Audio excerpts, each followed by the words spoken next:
Hi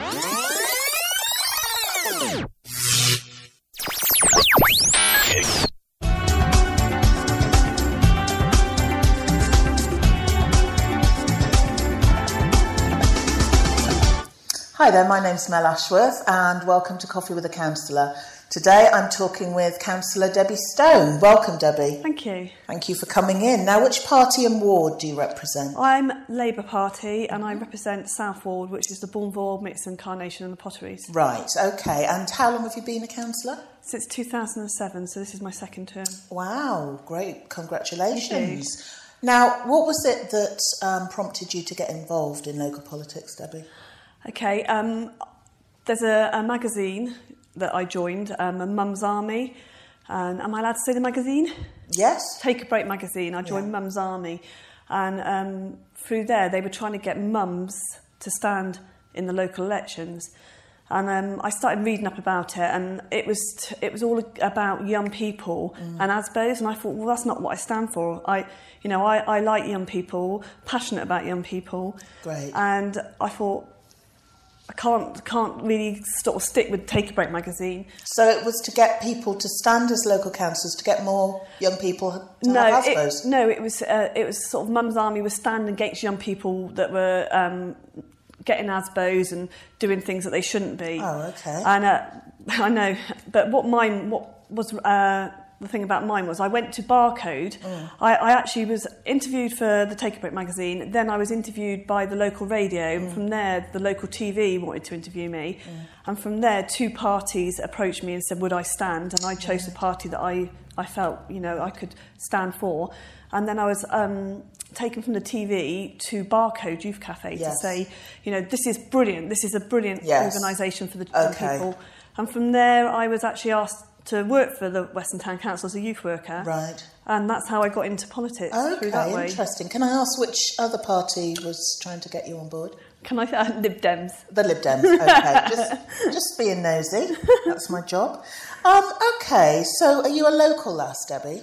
I've lived here since I was 7. I was born in Luton, and then my family, my parents were Navy. My mum was a chief wren and my dad was a chief petty officer. And they left the Navy and we moved to Highbridge.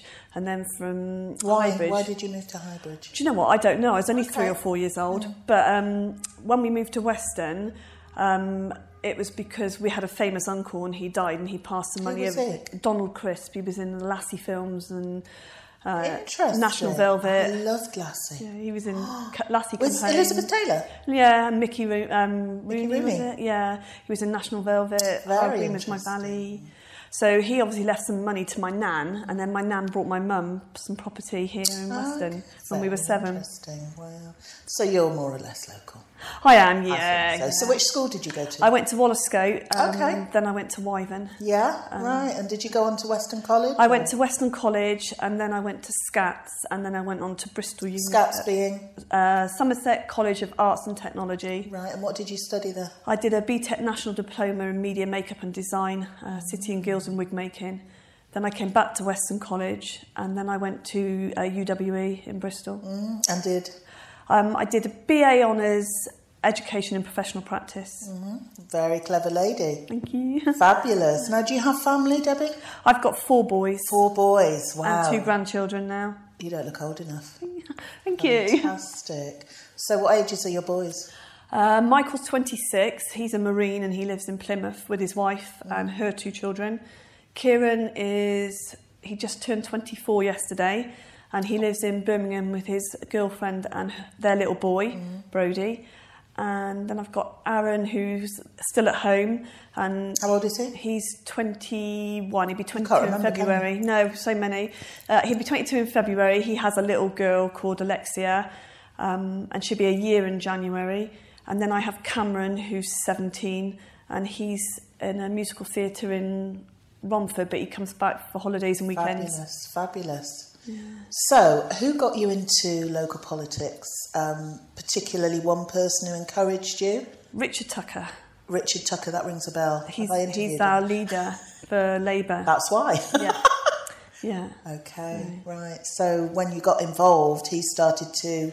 It was him and Ian and Bob. They sort of took me under their wing and sort of explained things. And Ian being... Parker. And Bob. Bateman. Yes, who's been on this show. Yeah. Great, fabulous. Okay, what are you passionate about then, Debbie? Young people. Great, so am I. Yeah. Fantastic. Brilliant. Yeah, I was in foster care when I was younger, and I think if I can just help one person not to have to go through what I went through, then I've done my job.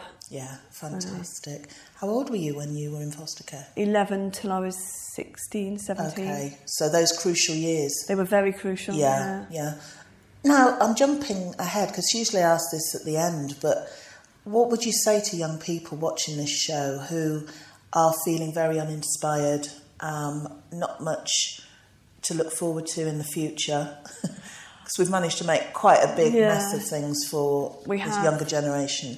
I'd say keep pumping at it, keep going, full steam ahead, because you can achieve your dreams, but only you can achieve your dreams, really. Okay. Along the way, we do help financially and stuff like that. If we can get, we're not helping with the youth workers and stuff like that at the moment, which is a shame. Yeah. It's real That's sad. A tragedy. It is. I know a brilliant youth worker that on South Ward, wherever she goes, she can have 30 young people, whatever weather's following her. Yeah. And she's fantastic. And I know she's gone and got funding herself, so she'll be delivering stuff in South Ward, which is fantastic. Great, fantastic. Okay, now then. Blue sky thinking, Debbie. Yeah, blue sky thinking. No limits thinking. Don't think budget, don't think limits. Okay. Think, what would you want to see in Weston if you could for the residents? See, now everybody's going to say Tropicana, and that. No, you say no. Yeah, not everyone does. I would like to see something done with the Tropicana, but for young people as well to be able to use, approach to people, ask them what they want.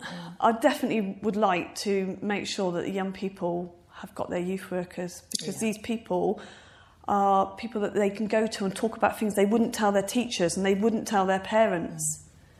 Yeah. So some amazing youth work going on with youth clubs and on-street youth work as well. Yeah. Brilliant. Yeah, I'm all for that. Now, 3 people that you'd like to invite to your dinner party.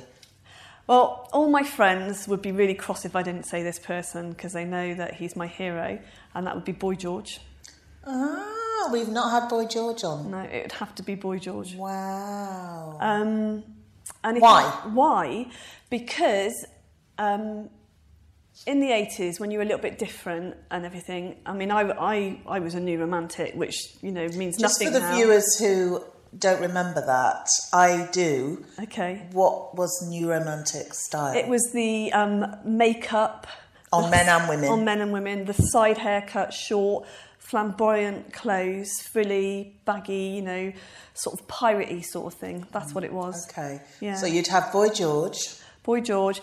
And if you'd asked me this a year ago, I might have said Robin Williams, the comedian. But now I'm a Twilighter, and it would have to be Robert Pattinson, but in the Edward Cullen person. Now you've lost me completely, but that's okay. Twilight. Oh, come on. Have you not watched Twilight yet? No. You have to watch Twilight. I have to. I was introduced to it by one of my son's friends Is last this the year. vampire stuff? The vampire and... I don't do vampires. Oh, no. No. No, but it's romantic. I don't do romantic vampires.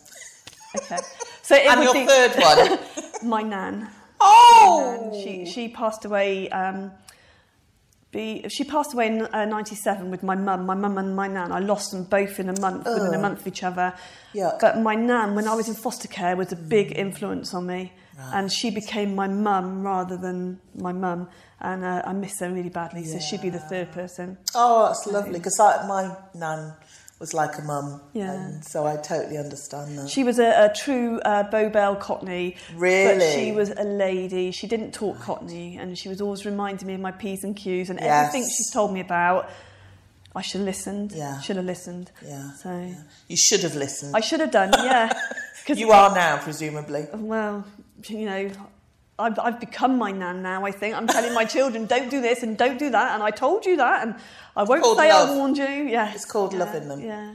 So, Debbie, what would you say to women who maybe are tentatively thinking about getting involved in local politics, who are tired of the status quo and feeling like they haven't got a voice, what would you say to women? Do it. I mean, you know, a lot of people still think it's a man's world, and sometimes it is out there, and we need more women to stand up and, you know, fight for our rights and stuff like that. And do you really think it's a man's world?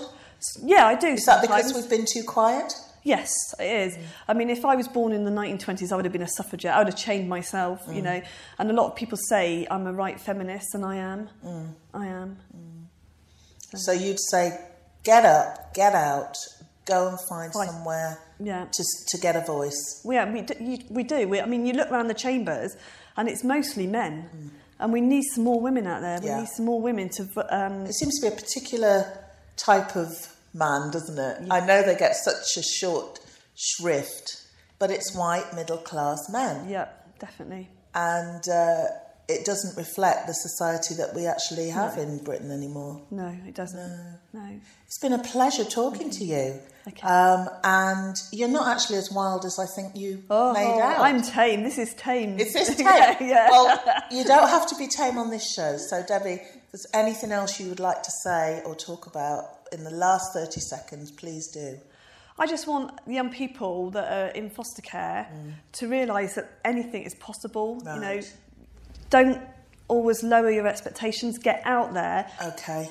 And do things. Make yourself heard. And I suppose that's to any young person, really. Yes. But especially young people that are in foster care. Yes. It doesn't have to be the end of the story. No. Might be the beginning, but it doesn't have to be the end. I mean, I'm in the process of writing a book with an ex-councillor, Edward Keaton. Haven't seen him for a couple of months, but, you know, I'm going to go and dig him out. Is this your life story? Yeah. My life story of being in foster care and other things that have happened to me and to where I am now. So, well, when you've written it, we'll get you back on. Fantastic. Maybe not on this show, on one of the other shows, but I'd like you on my show. Brilliant. And you can talk about it on here. Yeah, I'd love to, because it goes right deep into my life, and some of it has been quite surreal. Yeah, okay. So, it's been a pleasure meeting you. Okay, thank you so much for coming on. Thanks. Well, that's it from Coffee with a Councillor, and thank you again for joining us. We'll see you next time. Bye-bye.